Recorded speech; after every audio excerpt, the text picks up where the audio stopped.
Chapter 13. In the desert, hope is as scarce as water. Both are a mirage. Sand miners lament.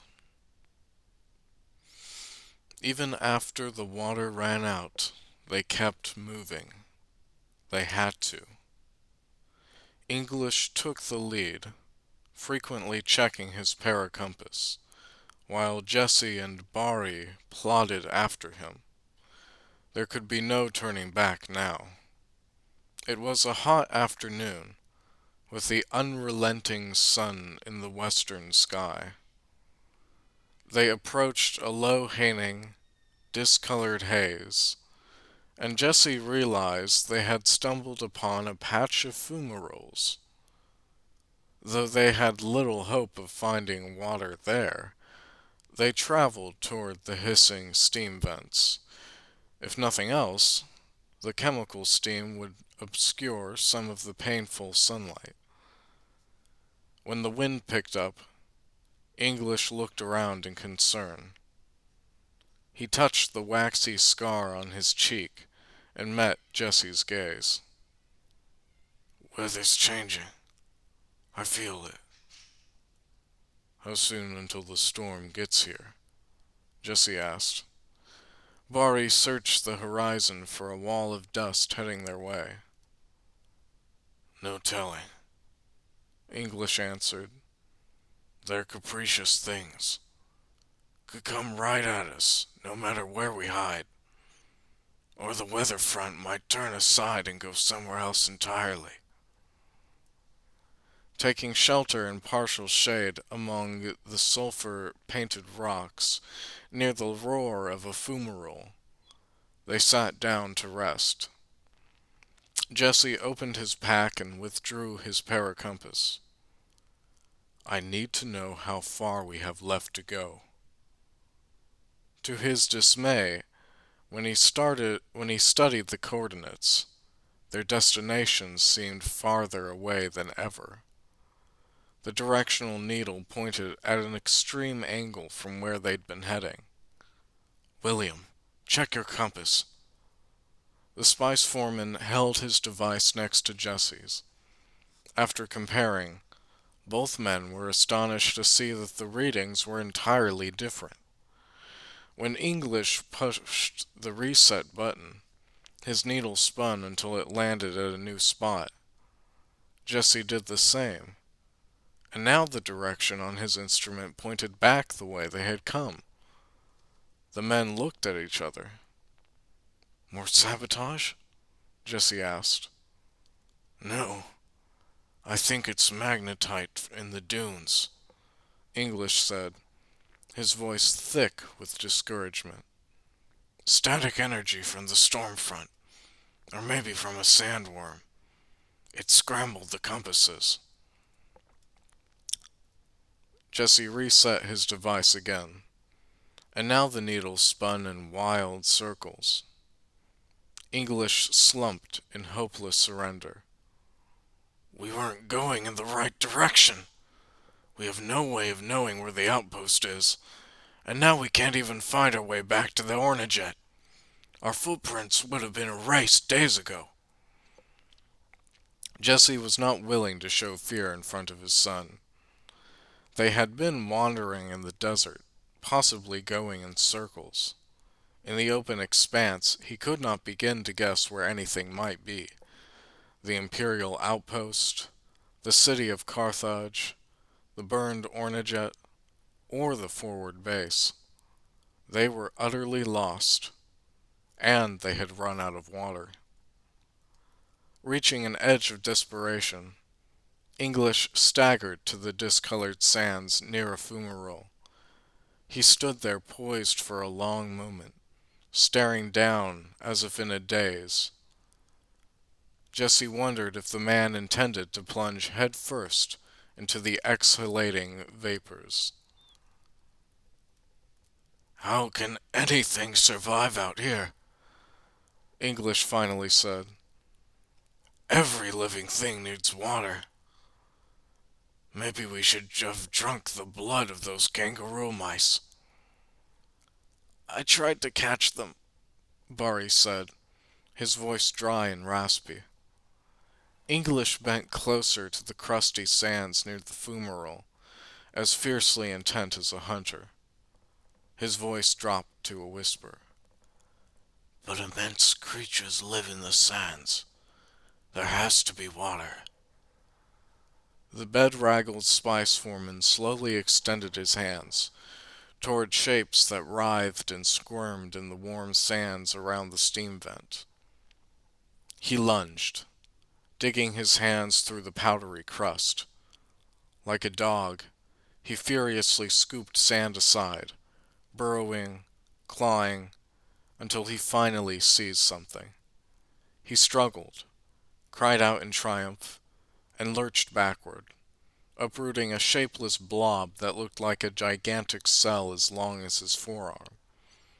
English tossed the thing into the hard-packed sand, then dropped to his knees and flipped it over, trying to hold it down as it continued to flop.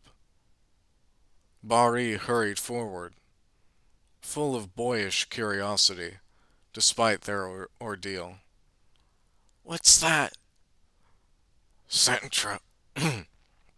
Sandtrap.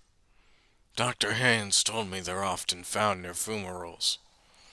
English looked up at them with reddish eyes. All I care about is that it's alive, and that there's some sort of liquid inside. Blood, sap, protoplasm, who knows? He pressed his fingers into the pliable skin of the squirming thing, then drew a utility knife from his pack. Can we survive on it? Jesse asked. The spice foreman pulled his face mask aside and shrugged.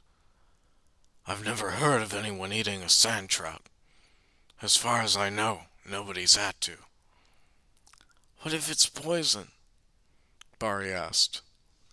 Seems to me, young master, that we're as good as dead anyway if we don't get some water soon. He tried to swallow, but could find no moisture in his dry throat. I'm going to take a chance. One of us has to. Jesse lowered his voice. Thank you for not giving up, William. With his fingers, English jabbed the sound trout's leathery membrane, then broke through with the tip of the knife. Thick liquid oozed out like vicious saliva, and a potent aroma wafted up, a tang of harsh alkaline mixed with cinnamon so strong that it stung their eyes. It smells like spice beer. English dipped his finger and touched it to his tongue. Tastes like spice, too. Extremely potent stuff, but different.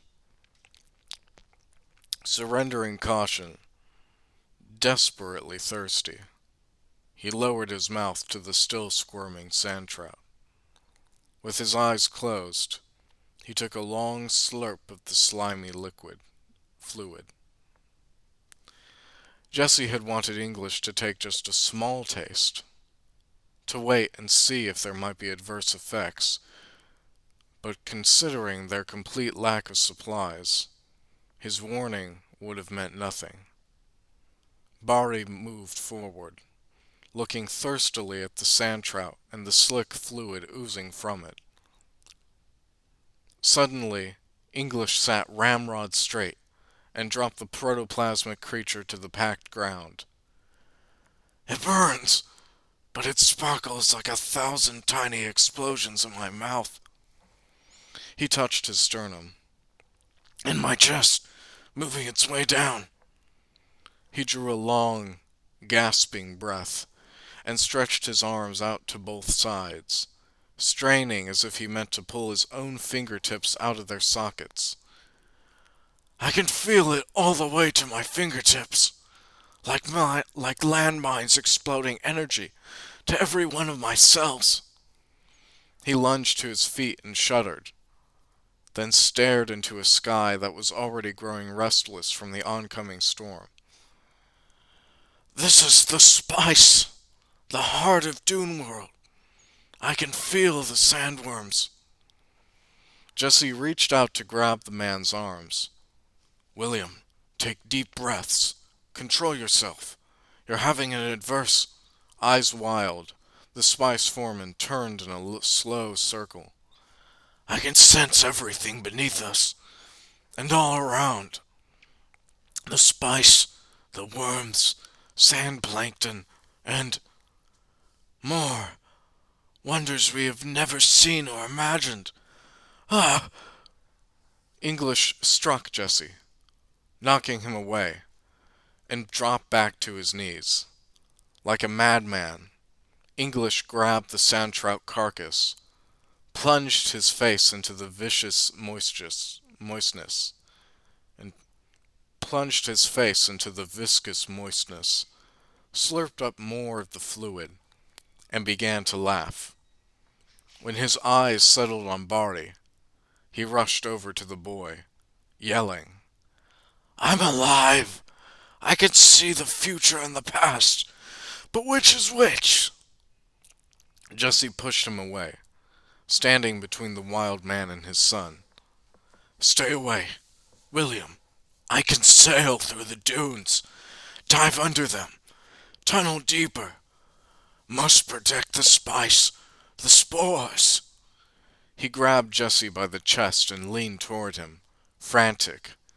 Blood leaked from his gums, staining his teeth.